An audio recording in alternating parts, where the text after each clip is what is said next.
What's up, everybody? It's Mr. Talkbox. Check it out. You need to like and subscribe. Come on and catch a motherfucker. Boy, away.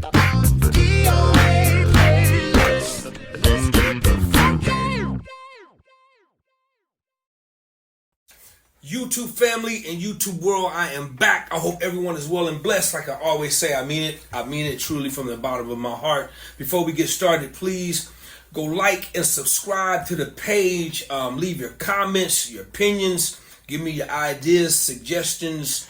I always say I got tough skin, but I really don't. So you can be really hurtful with that. So be nice.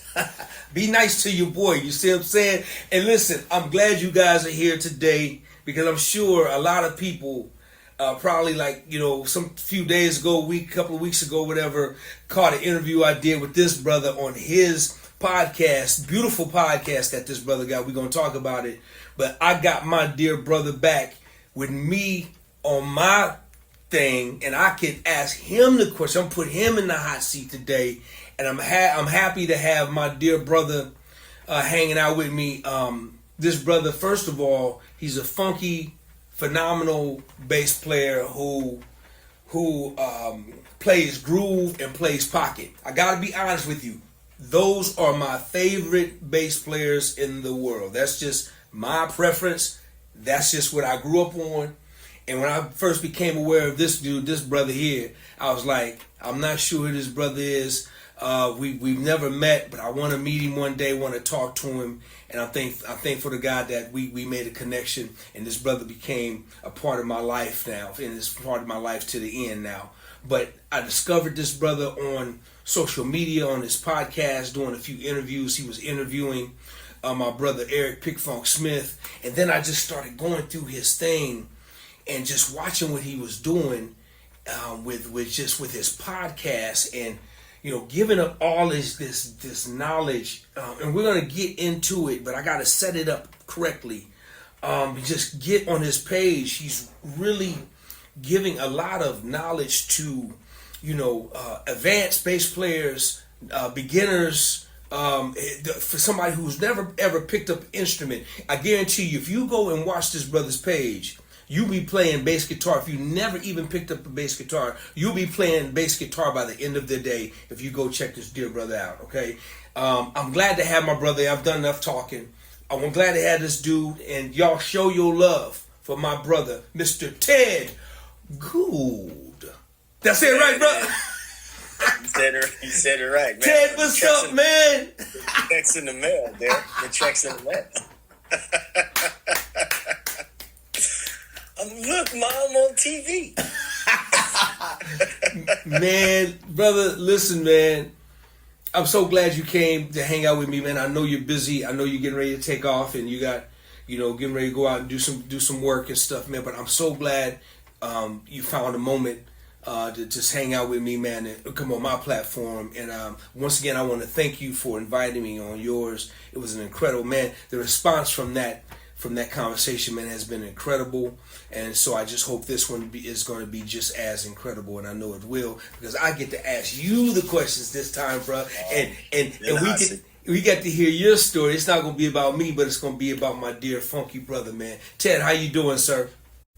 Man, I'm doing great, man. Or as Dave Ramsey would say, better than I deserve. Right on, man. Right on. Man, listen, let's get into this, man. Let's get this thing started, man. Ted, first of all, where you from, bro? I was raised in New Orleans. My background is kind of crazy. All my family is from New Orleans. I was born in Kansas. My dad was in the military. Parents got divorced, and when they split, my first 5 or 6 years were overseas in England and Germany, and then my mom brought me back to New Orleans. So I was raised in New Orleans. I'll tell anybody I was raised in New Orleans, but I became a man in the Bay Area. Most up. In the Bay Area, Oakland, Frisco, Oakland, San Leandro, Hayward. Wow. Wound up going to college at Cal State East Bay, which at one time was called Cal State Hayward. But kind of all over the place, but I definitely have strong roots in both New Orleans and Oakland. Hey Ted, how much time did you spend in Oakland when you came to Oakland? Were you here to stay, or what was that like?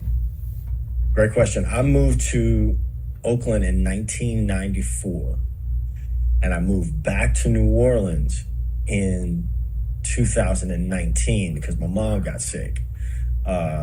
And then a few months ago, I started this journey of kind of splitting my time between New Orleans and Bangkok, Thailand. So that's where I'm at right now. My situation is a little bit unique. No wife, no kids, so I've been able to, to do some things. You know what I mean? Right. That's interesting, man. So listen. So Ted, where did it begin for you, man? Did it start on bass, or did it start on drums? Where did it start for you, bro? Started on trumpet, actually. New Orleans is, especially during that time was, you play trumpet or snare drum, right?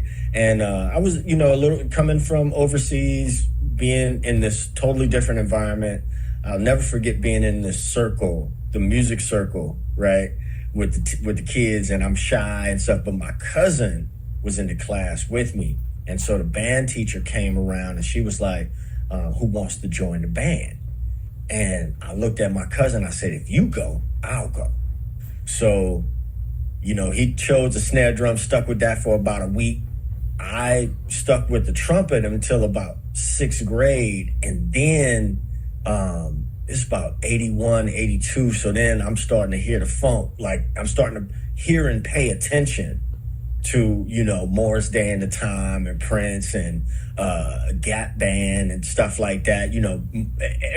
Everybody was playing the stuff. The stuff was on the radio, but it's one thing to hear it, and it's another thing to pay attention to it.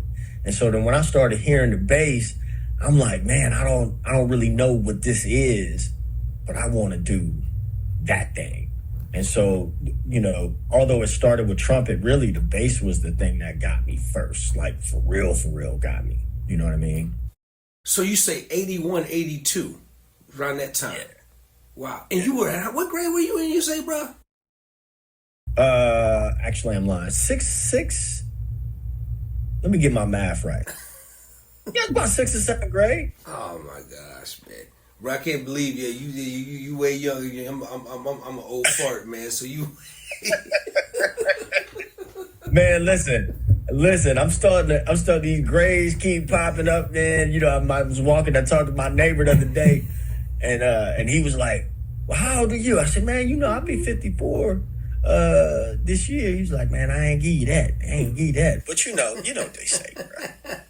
Hard to tell with us." That's right. No, man. Nah, you got me. So 81, 82 is when you discovered the bass. So immediately did you jump to bass? How did you jump to bass? Did your mom, parents go buy you a bass, or what happened? How did you get that bass in your hands?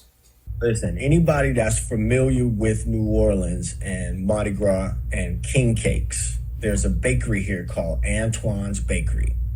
And man, I love that you asked me that because it's a very fond memory for me. My cousin's husband, Greg Antoine, owns this bakery, but he had a one of those SG bases, right? And we lived in a duplex shotgun house, right? So imagine shotgun, all the rooms straight down, but there's a door in the middle, right? So when they would go off to work, I would sneak in to their crib and take his bass from under the bed. And so sometimes I would try to take the bass and bring it to school and whatnot. And he caught wind of it, and he didn't get mad. And here's a story I like to say about Greg Antoine, man. He wasn't my best friend. He wasn't my partner. He wasn't even a mentor. And I'm not saying that to diminish him. I'm saying he wasn't a jerk. You know what I'm saying? He didn't say anything discouraging to me. He was encouraging. And then he was just like, man, look, don't take it without asking. And so I can remember him sitting on the porch with me and just saying, play what you feel. I didn't know what I was doing, right? And so I kind of stuck with it. And my mom wanted to gauge whether or not I was going to be serious about it. Then she, actually what happened, I got hit by a car. Another true story. And the guy didn't have no insurance, so he gave my mama cash, right? She took that and went and bought me a little knockoff P-Bass. And so, it just kind of went from there. But years later, man, after I got just started doing a YouTube thing and stuff like that, my cousin and Greg had actually, I hope I don't get in trouble for putting all their business on the street, but they got divorced and then they got remarried. And he called me and he was like, I knew, he had seen the YouTube channel. He was like, man, I knew when I saw you with that thing, you was never going to put it down. Wow. But I said all of that to just say the importance of, like, we don't have to shower people with praise, but it's important that we don't discourage people. And a discouraging word could really kill somebody's spirit. You know what I'm saying? Like, I'm sorry I'm getting long-winded on this, but it's kind of important to me. When I was teaching elementary music, I was a teacher for 11 years, and every year, I would go around to different classes and teach recorder, right? And sometimes, invariably, there's always a kid that's got an aid with them, because they might be on the spectrum or something like that. And I give the kids their recorders, and I know they itching to make noise. They just want to make noise. So I got to give them that opportunity to just make noise. And they did that. And the aide, she said, ugh. She was like, real. And I said, listen, pulled off to the side after the class. I said, don't ever do that. Because you don't know how you could break a kid's spirit with that kind of response. You understand what I'm saying? So that was a long answer to a short question. That was. You know what, bro? Let's keep it right here for a minute, because I agree with you, man. I can't agree with you just more, man. But you're so correct. I see why you're such a great teacher, man. I sit down when I can do it and actually watch your videos, man. And when you're breaking songs down, and when you how you're putting it in the lap, man, of somebody who just doesn't know. I don't know what word I'm looking for, but you make it so easy to learn the instrument, man. You teach just beautifully, bro. Do you have your channel, Son of a Bass? That's where they could subscribe, right? Well, right now, YouTube, youtube.com/TED Talks Bass. I am working on the Blue Collar Bass Camp right now, which will have some behind the scenes and all of that stuff. That's coming very, very soon. But yeah. So in with that, man, and so will it be like something that people can go and sign up for, register for? Absolutely. and tell me what that's going to entail with this base camp, man. Man, really, it's what we were kind of alluding to earlier. I call it the Blue Collar Bass Camp because there's a misconception that in order to be a professional bass player, you gotta have thousands of followers on social media. You gotta be playing with all the top artists and things like that. When one, that is not true. I know people that have put kids through college, and you would never know their name. You can't find a record they played on or whatever, but they out here working. And there's, when we put people so far on a pedestal, they're also, people get discouraged about, hey man, if all you want to do is play at your church on the weekend, I don't care if it's CCM. Right. If that's your thing and that's bringing you joy and stuff like that, well, how do you navigate those spaces? And so that's really where I'm leaning towards going with the Blue Collar Bass Camp. Because listen, you can you can Google how to play scales and chords and all those different things, but if you can't translate that into music and support a song and support an artist, then really, imagine if we were having this conversation and I were telling you grammar rules, where periods go and exclamation points and all that. That doesn't make a conversation. What we're doing, the language makes the conversation. Right. You see what I mean?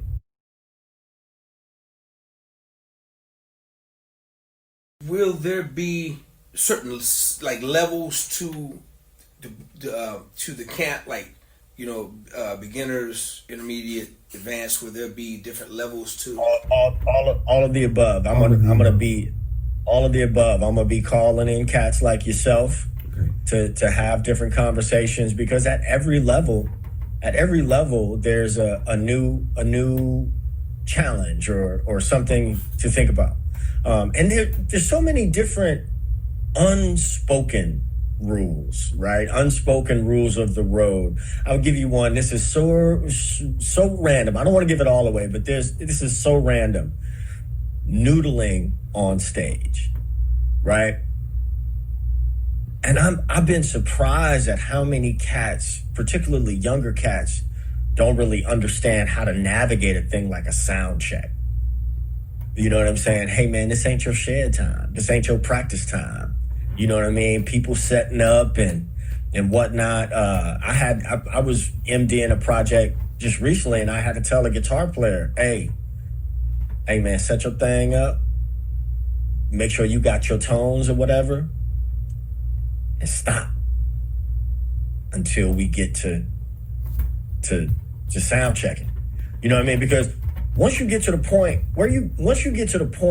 where somebody has to ask you to turn down or to stop playing or whatever, you can already piss somebody off. Give you an example. I was playing with Zigaboo at this festival in California.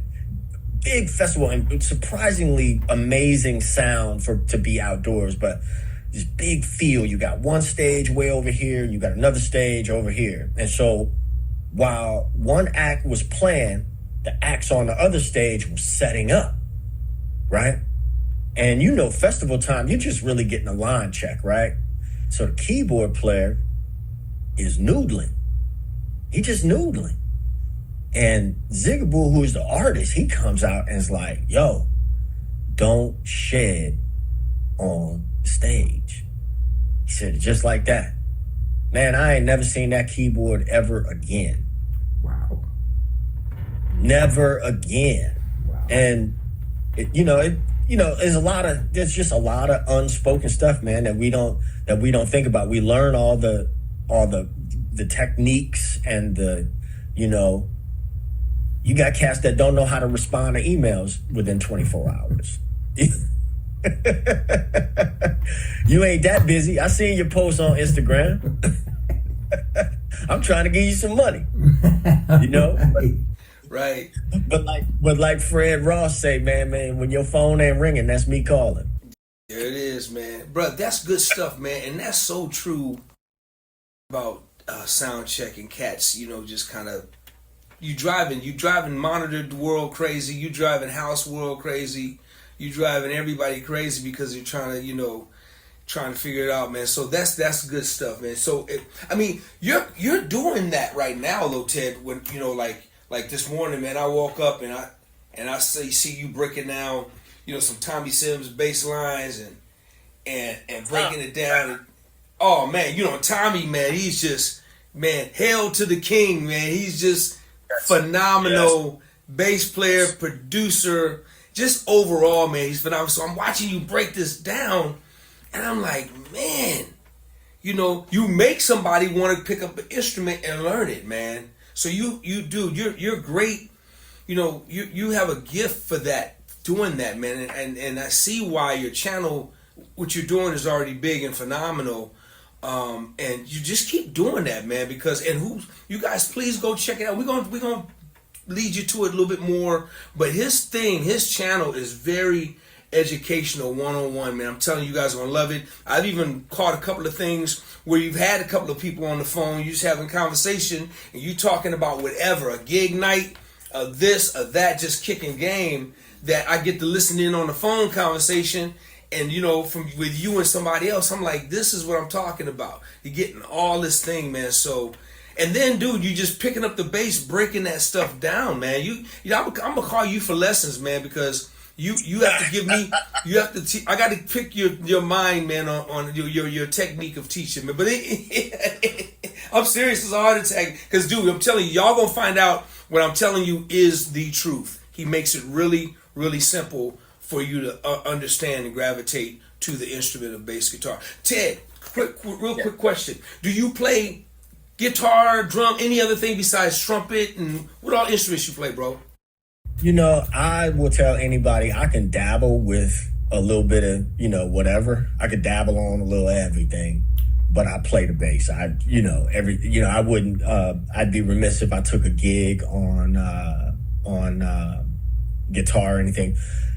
Coincidentally, I got my degree playing upright, but playing classical upright. And that was an accident. It was I didn't go to school until I was 35, right? I had lived a whole lot of life, didn't read or anything like that. What happened was I knew I was playing and I wanted to legitimize my playing. And I didn't really, at the time I was like, I need to legitimize some kind of way. Had a motorcycle accident, got a settlement. I said, well, you know what? I'm gonna take some lessons. So the community college got, a thing. But they was like, nah, you got to play in certain ensembles and you can't play electric. We focusing on upright. And so that's how that happened. And through there, I was like, man, you know what? I really like learning. I'm learning in a different way. And then I discovered I like teaching.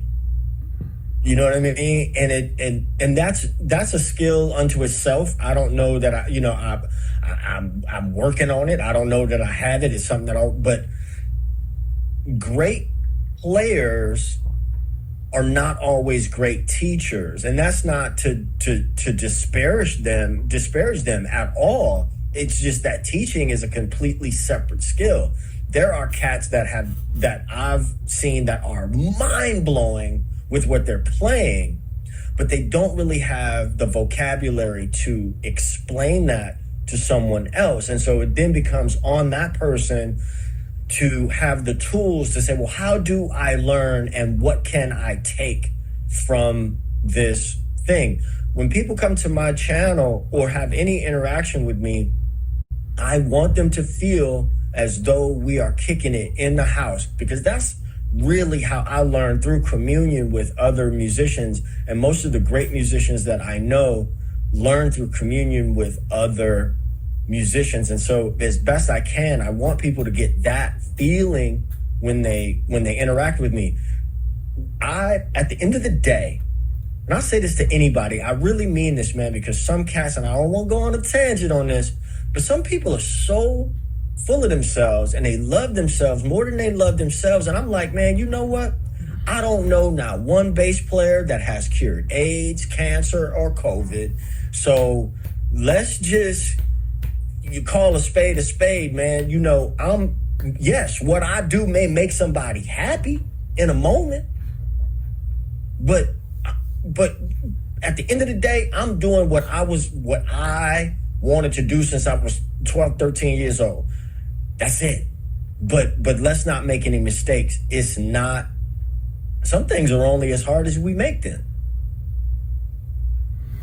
I have to tell myself that on a regular basis. I seen a lady yesterday on Instagram. She was like, you ever meet a crackhead that say, today I ain't got no money, I ain't gonna do woo, so I ain't gonna smoke crack today? No, they go out there and get it. She was being funny, but she was like, today you just need to go be a crackhead. Just don't smoke crack, but just go out there and, you know what I'm saying, and do what it is. And so that's a struggle sometimes for me, for a lot of people, but I have to remind myself, other people have to remind themselves, maybe it's only as hard as you making it right now.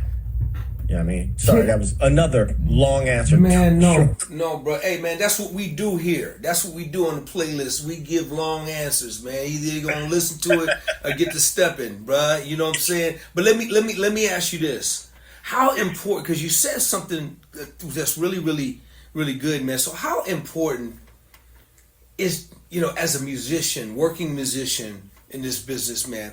How important is your attitude, Ted? Because I know, man, you kick stuff all the time on your channel, man. How important is that, bro? Man, listen, hold on a second. Let me turn this light on. I can be very, very transparent with this, man. I'm getting older and I'm like, I ain't gonna be here forever, but I gotta be real with this. Another long answer is important. When I was a kid, man, I was what they call bully, right? What they would call today bully. There's one dude used to beat my behind every day, man. He turned out to be a dope piano player.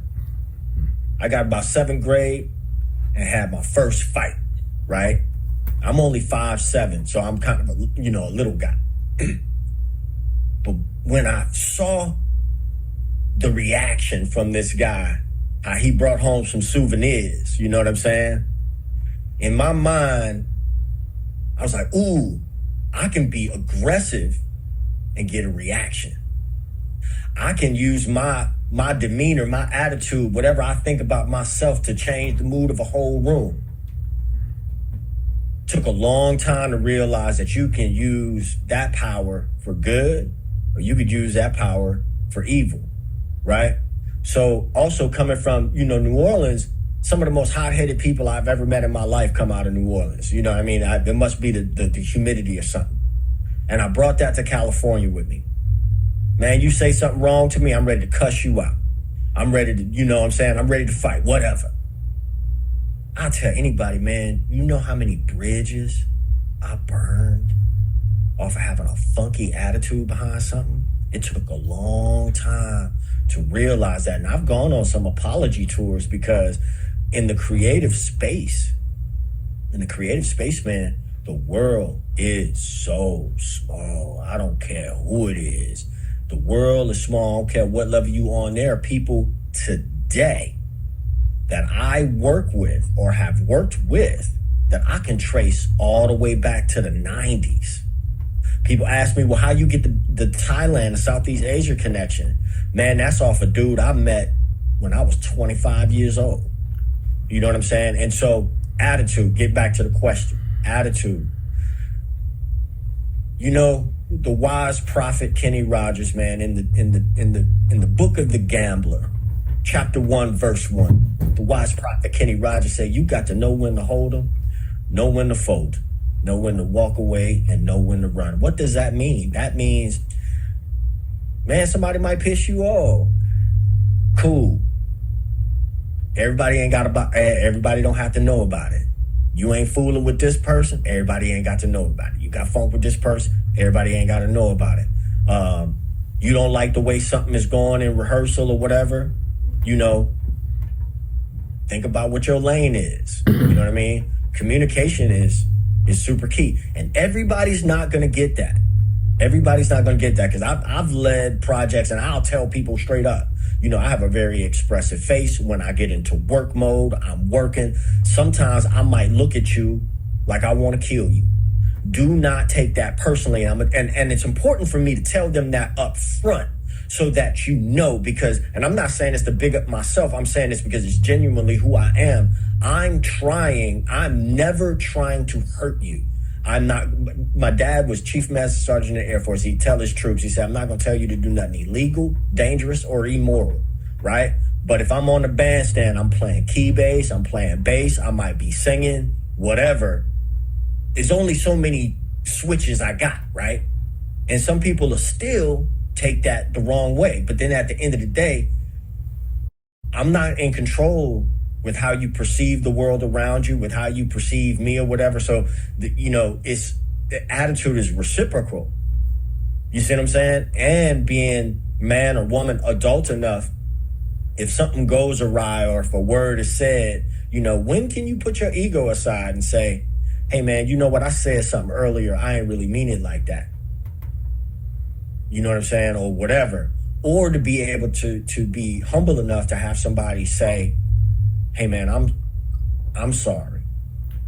Or let's talk about it like this. I don't have to be right. I don't have a need to be right about anything. I have a human need to be heard.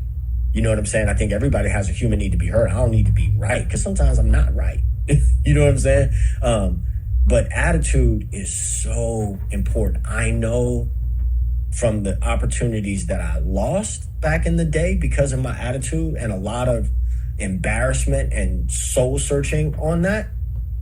And I know the opportunities that I gained since fixing that. Because here's some game, and I really think this is game that a lot of people don't know. You get to a certain level, for lack of a better word, and everybody can play. Everybody can play. That was the price of admission, that you could play. You learn the songs. Okay, cool, no problem. You learn the songs. Well, there's 5 other dudes that learn the song, or women that learn the song as well, right? Oh, but you can't respond to my emails in a timely fashion. Oh, well, rehearsal starts at 10 o'clock.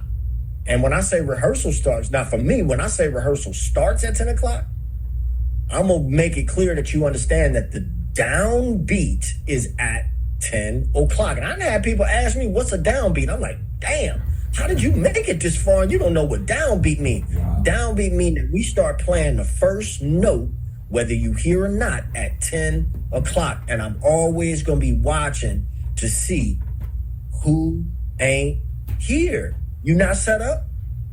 Okay. It's 9:50. Hey, y'all stop all that jaw jacking. Let's go. Because downbeat is at 10 o'clock.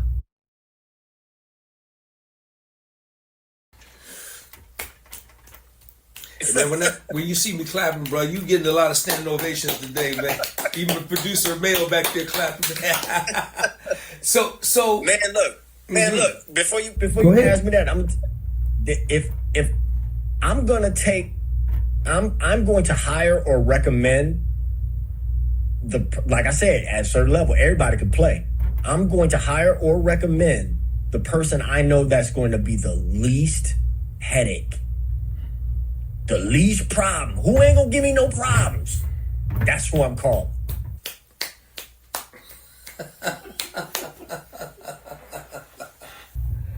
You gonna show up on time? You gonna be dressed right? You gonna act right?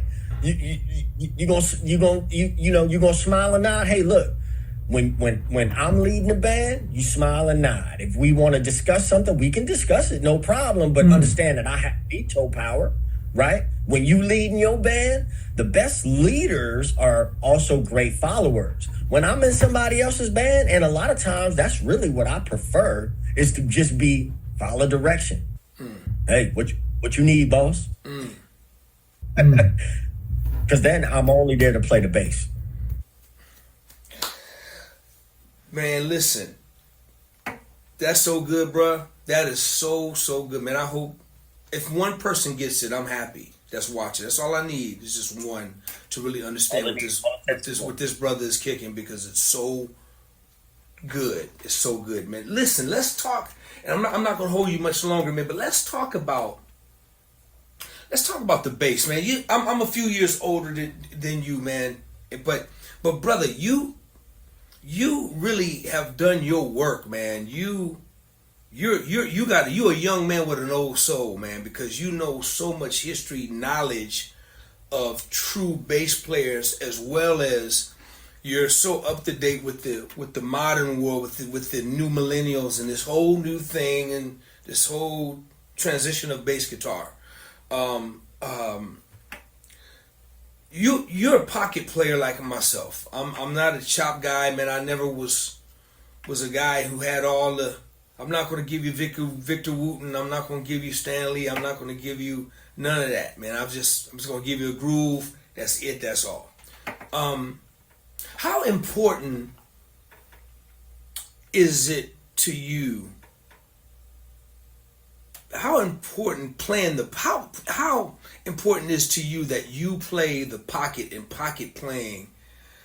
How speak on that, man, because I think I've listened to your philosophy about it, and bruh, you have a way of kicking it down so great, and I want you to share that thought with people on my platform, bro. The song is king. Period. The song is king. The song is king. I don't, and listen, I have said this before. If younger cats, you could do whatever you want with the bass guitar. It doesn't matter. You know what I mean? When I am on stage, when I'm in the studio, whatever, my job is not to, I remember a dude, man, I'm at a gig, man, and everybody acting a fool, just chopping. And the band leader said, listen, ain't nobody getting famous tonight. You know what I'm saying? Just ain't nobody getting famous tonight. Another thing, and if I post this online, man, bass players get, oh my God. But I'm like, man, I'm not into Jaco. I was never into Jaco. Doesn't mean that I don't respect Jaco and his movement of the instrument. It doesn't, but his music never really spoke to me. When I go back into my memory and I think about what attracted me to music, it was like where the bass sat in a song, right? Where the bass sat in a song. And I posed a question yesterday on Instagram to drummers, specifically drummers, and I said, I think that bass players are often asking the right questions to the wrong people, right? Like, man, if you come to me and ask me something, I can only tell you so much, but I'm not going to hire you. The drummer's going to hire you. What do they need? You know what I'm saying? And we hear this thing locking with the drums. Well, let's dive deeper into that. What does that mean, locking with the drums? Because it doesn't always mean that I'm playing the exact same, I'm playing the same kick pattern with the drummer. It doesn't necessarily mean that. It means complimenting and having a conversation with, there's a young brother that played down here in New Orleans, and I'll tell anybody, I haven't told him to his face, he sucks, and he sucks not because he's not able, he sucks because he's undisciplined, right?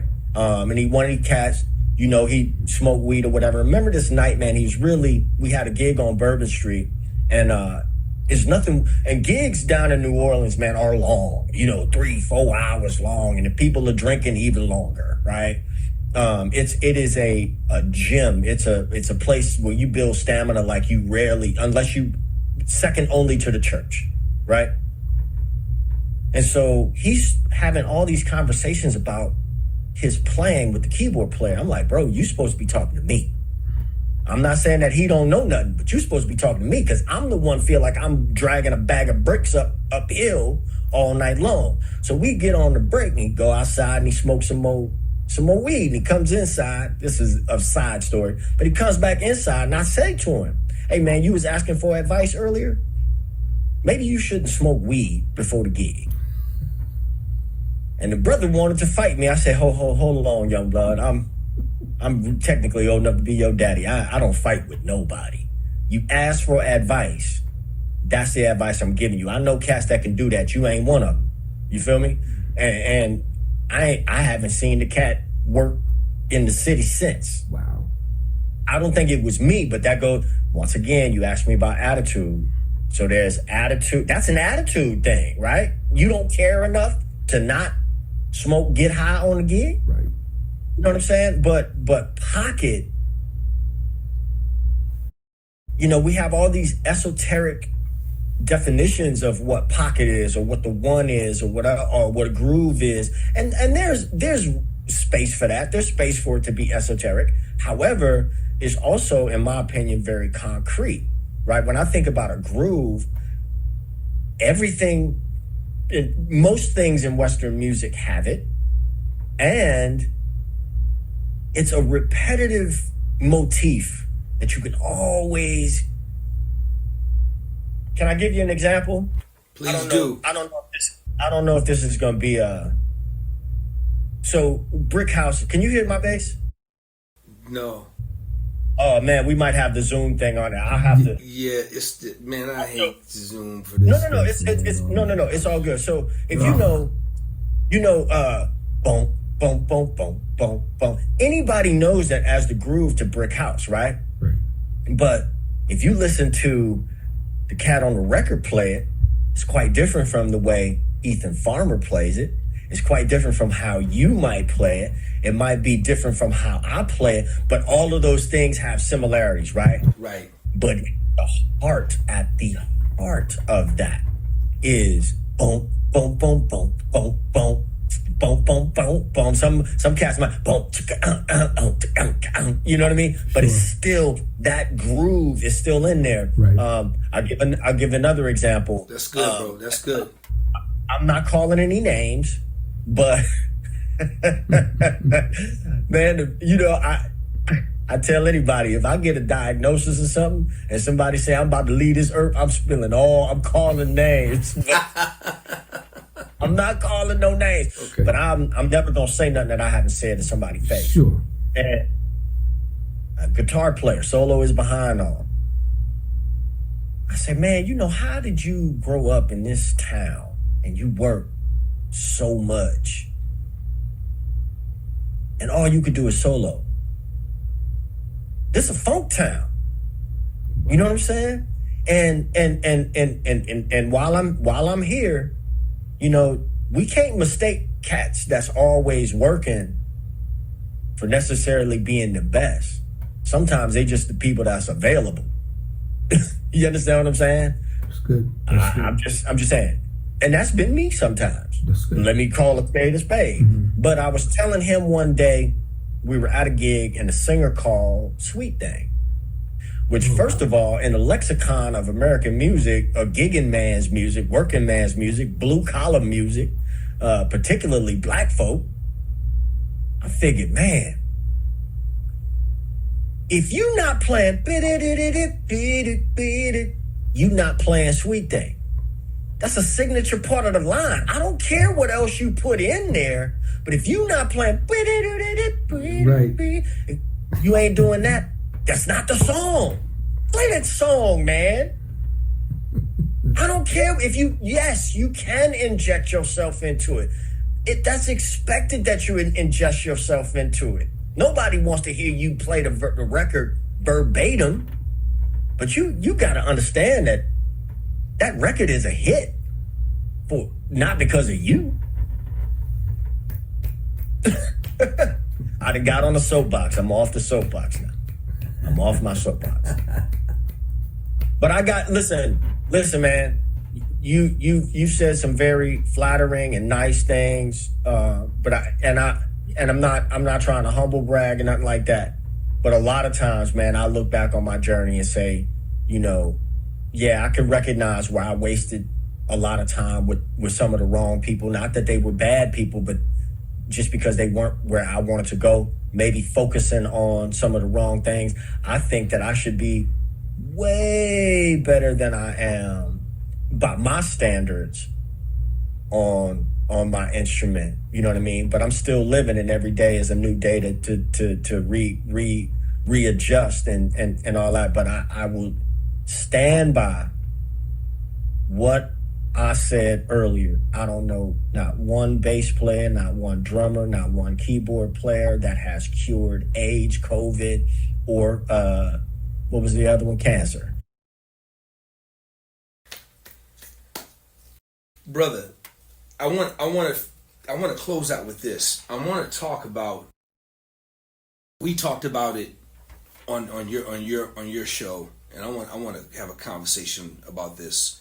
We talked about money and your value as a musician, and what determines you. You already made a great point about what determines you calling yourself a professional or non-professional.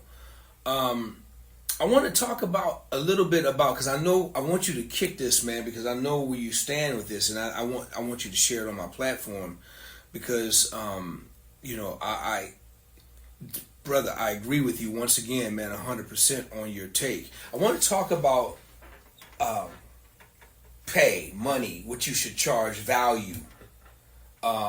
You know, your gift, how you should use your gift, how you should your work for hire, that sort of thing. The different levels.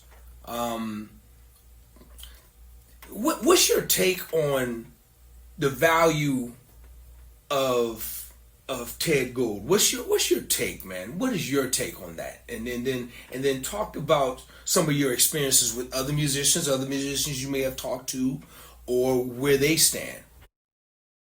That's a great question, and it's a tough question, right? It's tough and it's easy. For me, life is grayer than it is black and white, right? And so you got some cats that will come out and say, "I never take $100 gig," or whatever.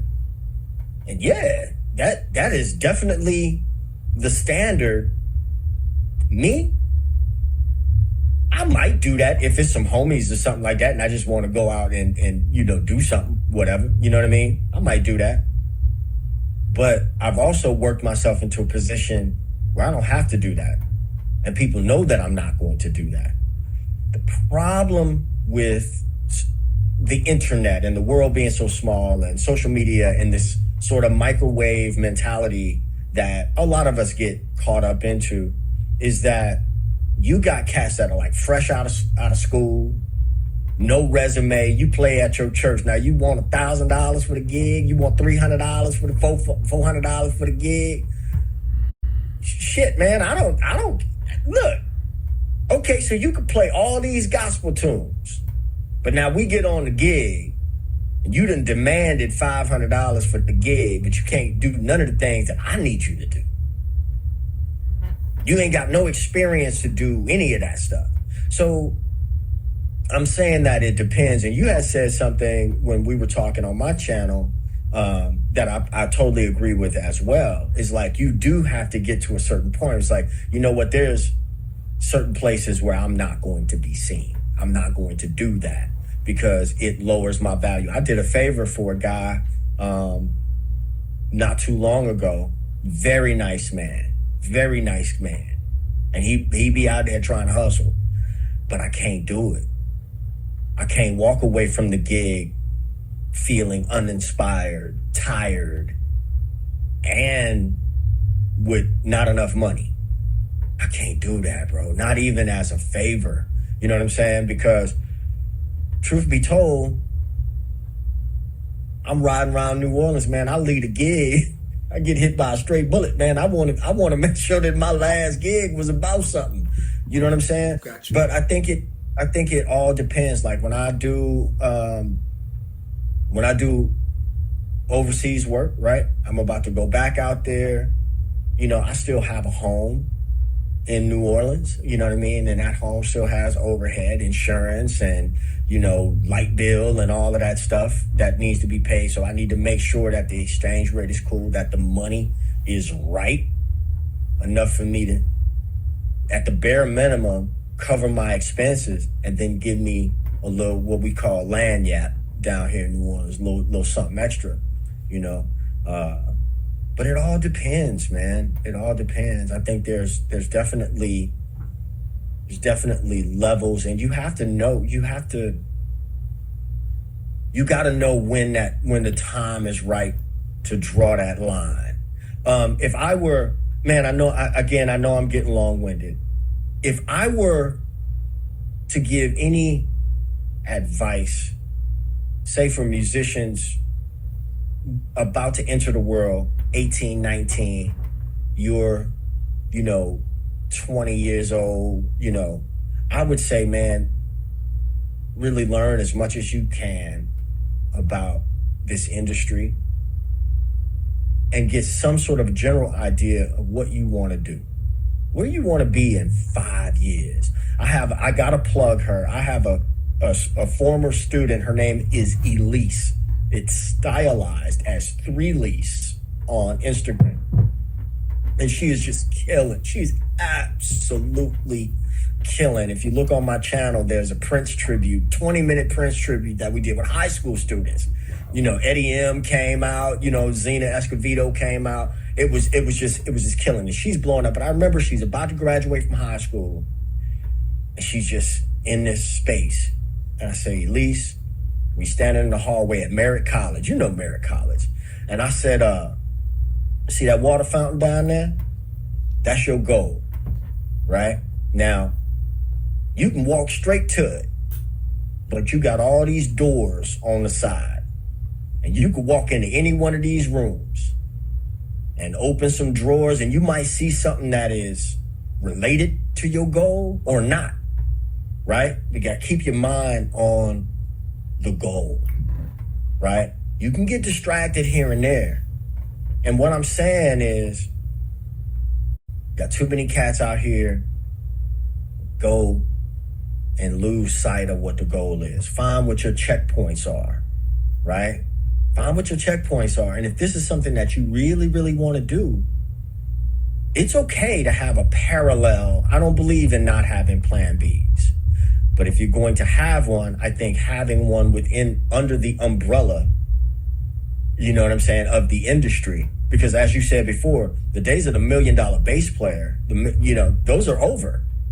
Ain't no Paul McCartney. You know, every bass player, every person that plays bass that's making a grip of money, they ain't just playing bass.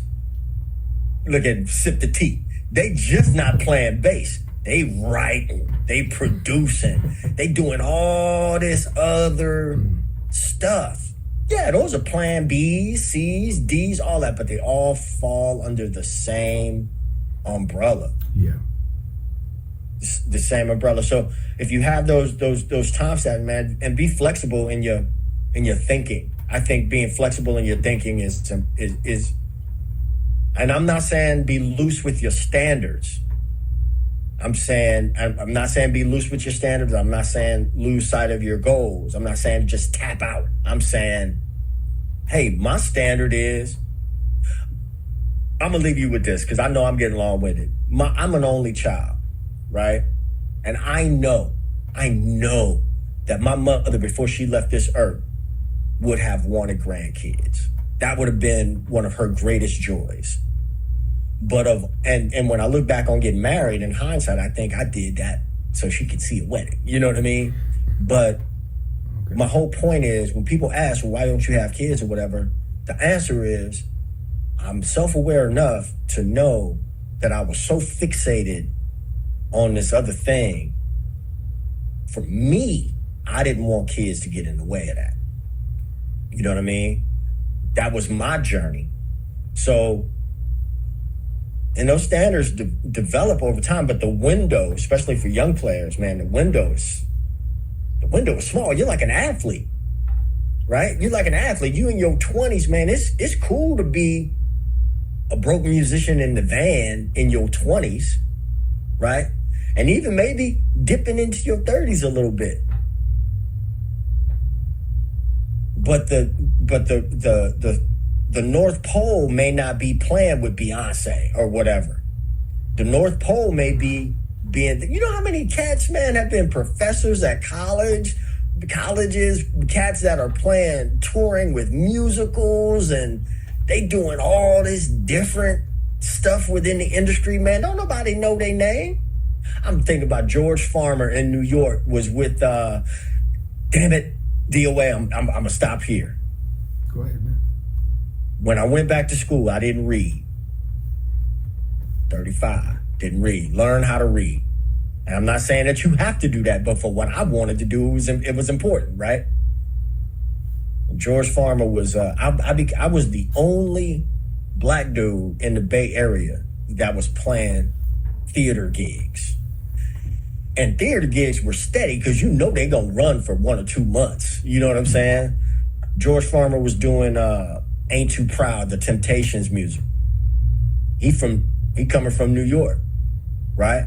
But they're doing the what do they call it? The previews or whatever in Berkeley. Man, I need a sub. Who does he call? He calls me. I had never met this dude. I know this dude from the internet, right? I know him now, but I knew it then. I knew him from the internet. So once again, rounding back to attitude, my digital footprint and what I put out there, I done had people call that I've either only met once or I've never met in person. Hey man, can you come do this gig? Can you come do, you know what I mean? And they ain't never met me in person, but I'm sitting down having to read my man's, audit the book. You know what I mean? It's just different things. It's different things. Dude, but you Long-winded. man, no, it's never enough. It's never enough win, man. You can take all the win you want, man. That is very, very good, man. I'm gonna ask you this. Man, I can keep you here all day, bro. But I want to get. I'll give you a short. I swear to God, I'll give you a short answer this time. I don't think so, but I dare you to. But if you do, that's cool. I gotta ask you this one last question, brother. Yeah. You mentioned a few minutes ago about a brother who you took outside. You said, man, let me give you some advice. She was asking me, he said, you told him stop smoking weed. He got pissed. Younger dude. He wanted to fight, whatever, right? Ted, what's the disconnect, man? What's the disconnect between these new millennial cats and the older musicians, like, the old school cats? What's the difference? What's the disconnect between the young and the old? I couldn't tell you. I have no idea, man. I have no idea. One, I'm a firm believer that as older musicians, our conversations, our pseudo mentorship, definitely our admonishment of them needs to be measured. Can't do that all the time. I don't know. I worked in the school system a long time. I've seen a lot of things change. There is a more of a sense of entitlement than there was when we were coming up. When I was on a gig when I was younger and somebody said something, it might hurt your feelings, but you kind of, what they say, chew the meat and spit out the bones or whatever. I would be remiss if I said that. I really don't know. I know that there can be disconnects and there can also be bridges, but then it comes right back around to attitude, doesn't it? From both ends, from both ends. So we see it, and the bad gets highlighted all the time. The bad gets more highlighted than the good. I like to think that there's still a crop of young people, younger musicians, millennial musicians, Gen Zs coming behind them that are open and receptive. I've seen it, with some guys that have had the sense to know that they don't know what they don't know, and also to real, I've seen young people, with the wisdom to recognize an old fool when they see one. That's a short answer. Pat myself on the back. Pat myself on the back. That boy broke his arm, patting himself on the back.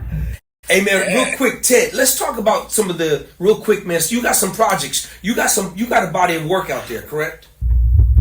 I do, and as a matter of fact, I'm going to show you this really cool new thing that I just came up with. Watch this. I dropped that album in 2019 called Saint Anne. Really, really, really proud of this, man. Okay. Dr. Fink is playing some synth stuff on there. Levi Caesar is on there. Oh, wow. Got some of the dopest cats in the Bay Area on this record.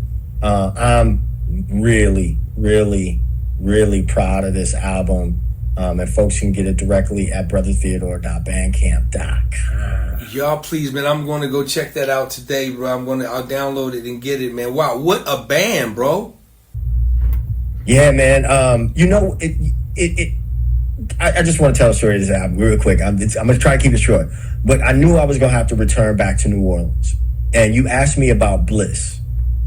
A lot of people don't know that most people that I know back in the Bay will call me Bliss to this day.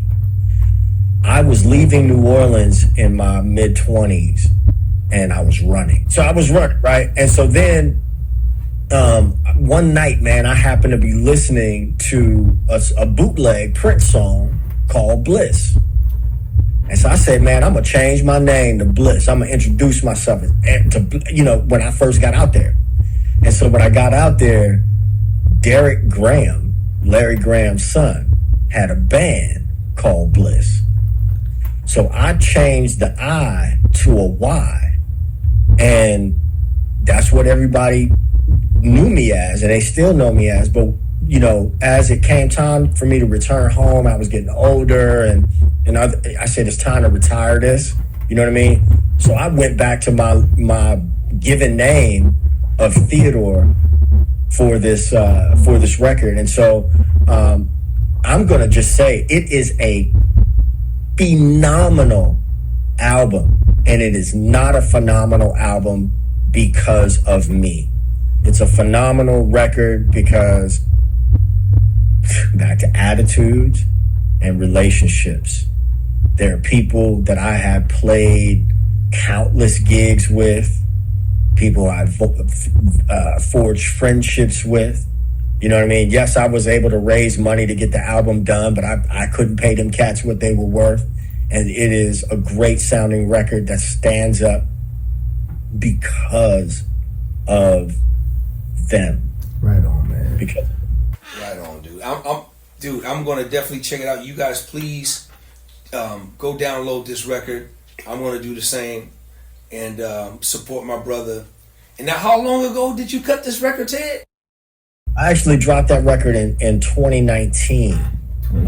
But man, I had to come home, and my mom had the dementia thing, and then we had hurricanes, and then COVID happened, and I started, I kind of put it, under and I said, nah, this is my work, man, and I'm proud of it, and I think that people still need to hear it. There's a really dope cover of Strawberry Letter 23 on there. Tamar Gillette is singing the leads on that, and I'm really proud of it. I'm downloading it today, man. As soon as after we sign off this last final question, bro, I gotta ask you this. Yes. You got 4 bass players. You're gonna put on Theodore's Mount Rushmore. Give me your 4 bass players you're gonna put on your Mount Rushmore. Larry Graham, Brown Mark, Leland Sklar, Mark Adams, and Rhonda Smith. Now, I didn't say Derek Allen only because I'm talking to you right now. But I have to chisel in a... Put another... I'm glad. No, I'm glad. But it's funny, man, because all these bass players, I think I know, just because from knowing you, I know why how you would pick all the bass players, man, and the influence that they had on you. I would even put Maurice Gibb. People be sleeping on the Blue Eye Soul, man. Maurice Gibb was the GOAT. Bro. But I get it, man, for your style and the way you play. But I'm a chisel a thumb in there, man. And I'm gonna put Ted Gould, man, because all of these guys, man, I see, you got when you guys go and look at his page, he's constantly playing. So you're gonna see a whole bunch of bass stuff on his YouTube channel. And Ted, before we go, man, let everybody know how they can find you, how they can reach you and follow you and everything, bro. Yeah, so you might be able to see down on the bottom of my thing. The first place right now is going to be YouTube at TED Talks Bass. YouTube.com/TED Talks Bass. I am working on the Blue Collar Bass Camp. If you go there, I've got a couple of ebooks that are free for now. One is a 5-step guide to learning music on bass by ear, and another one is an ebook on surviving weekend gigs. You can get those over there at TED Talks Bass on YouTube. Definitely follow me on Instagram at Son of a Bass and at Facebook at TED Talks Bass. Wow, that's so dope, man. So you have a tutorial in one of your ebooks that teaches ear, right? Yeah, it's just, it's a 5-step guide. The things that I've noticed that I've done over the years for learning music by ear, especially when you have to learn music quickly.